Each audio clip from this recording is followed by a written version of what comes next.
이상민 행정안전부 장관이 보고를 받은 시각도 대통령보다 더 늦었죠. 11시 20분에 비서실을 통해서 보고를 받았다고 하는데요. 김광호 서울경찰청장은 11시 36분 용산경찰서장에게 보고를 받았고요. 윤희근 경찰청장이 보고받은 시각 최초 시간 1시간 59분 뒤인 윤 대통령 인지 시점보다는 1시간 13분 늦은 30일 0시 14분이었습니다. 이미 현장에서는 심정지 환자가 발생했던 시점이죠.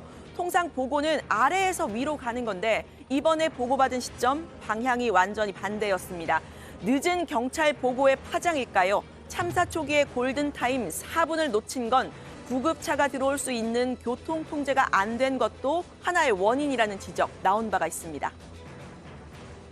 소방대원들, 구조대원들도 거기를 진입해서 뚫고 가지 못하다 보니까 이제 조금 지체가 더 됐었던 부분이었고, 그다음에 이제 교통 차량들도 이제 들어오지 못하게 막아달라는 전화도 있었고, 어느 정도 교통이 확보가 됐다 보니 큰 도로에 사람들이 다 누워져 있는 거죠. 밤이기는 했지만요. 그야말로 서울 한복판에서 일어난 사고였습니다. 보고 자체가 늦었다는 비판도 피할 수 없을 것으로 보이는데요. 2014년 전남 진도 해상에서 있었던 세월호 사고 보고 시간과 비교를 좀 해보도록 하겠습니다. 당시 119 신고는 오전 8시 52분에 있었습니다. 강병규 당시 안전행정부, 지금의 행정안전부죠. 장관이 보고받은 시점 신고 33분 뒤인 9시 25분인데요. 이상민 장관이 이번에 신고 1시간 5분 뒤에 보고받은 것보다 오히려 30여 분 빨랐습니다. 안전행정부는 6분 뒤에 청와대에 이렇게 보고를 했고요. 8시 58분에 신고를 받았던 해경 38분 뒤인 청와대에 이렇게 보고를 했습니다. 경찰청장이 대통령보다 늦게 보고를 받은 이번 참사, 경찰청이 대통령실 위기관리센터로 사고를 보고한 건 이미 대통령이 사고를 인지한 지 1시간 4분 후인 30일 0시 5분이었는데요. 보고 체계로만 보면 오히려 이 세월호 때보다 더 뒤죽박죽이었던 겁니다. 윤석열 정부의 국가의 역할은 또 국가의 기능은 정지돼 있었다. 또는 망가져 있었다. 보고도 1시간 넘게 사고가 다 나고 인명사고 나고 지금 엄청난 사상자가 난 이후에 지금 보고받았다는 얘기거든요. 네. 보고받아서 뭘 하겠다는 겁니까? 다음 질문은 이제 경찰청장의 동선도 실제로 경찰청에서 직접 공개를 하셨고, 또 용산 소방서장님의 그 동선도 처음부터 현장에 계속 있었던 사실, 이런 동선들이 다 공개가 됐습니다. 기관에서도 공개를 했고요. 혹시 이제 경찰과 소방을 좀 그래도 전체적으로 지휘까지는 아니지만 좀 포괄하고 계신 행안부 장관의 동선만 현재 공개가 되지 않고 있는데, 어떻게 행안부 차원에서 따로 공개하실 생각은 있으신지? 그동안 저희 행안부 장관 동선에 대해서는 저희가 그 공개를 한 걸로 이렇게 알고 있거든요.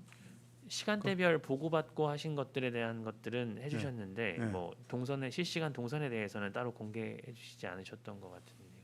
실시간 동선요? 네. 그러니까 저희는 나름대로 장관님 동선을 이제 말씀을 그동안 드려왔거든요. 그 장관님 보고받고 인지하고 또 상황실장 유선 보고받고 그다음에 이제 또 현장 방문하고 그다음에 이제 또 중대본 회의 참석하고 이런 동선들에 대해서는 그동안 공개를 해왔다는 말씀을 드립니다. 그 당일날 어디 보고받기 전에 어디에 계셨고 이런 부분들에 대한 거는 따로 공개하신 적이 없지 않으실까요? 그 부분은 저희가 한번 더 좀 확인하도록 하겠습니다. 네, JTBC 정영재 기자입니다. 아까 드렸던 질문인데 저희 행안부 장관님의 그 세부 일정이 그날 당일 행적이 사실 기존에 서면으로 왔었는지 확인을 해봤는데 일단 제가 놓친 건지 확인을 해봤지만 딱히 나와 있진 않아서요. 그 보고 시간 같은 건 기존에 공개를 해주셨는데 당일 보고받기 전까지 어디에서 어떤 것을 하고 계셨는지에 대한 동선을 한 번 더 여쭙겠습니다.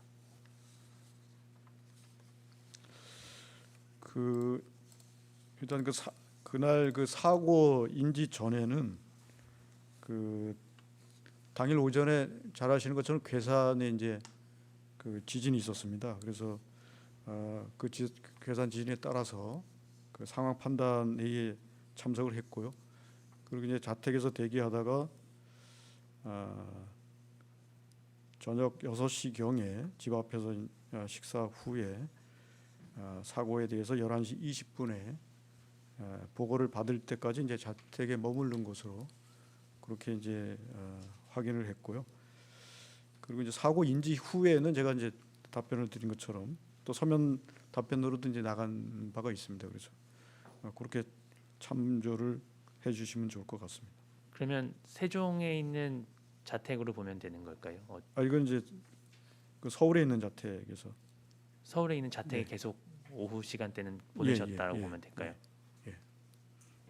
지난 7일에 있었던 중대본 브리핑에서 이상민 장관 동선에 대한 질의가 있었고 이것을 공개할지 여부에 대해서 내부 검토 중이시라고 했는데 사흘간 공개를 안 한 이유가 무엇인지 그 검토 과정을 알려주시기 바랍니다. 예, 그 부분은 좀 얘기 과정에서 이제 착오가 좀 있었던 것 같습니다. 사실은 그 사고 인지 전의 일정에 대해서는 제가 11월 6일 날 설명 자료를 배포한 바가 있고요.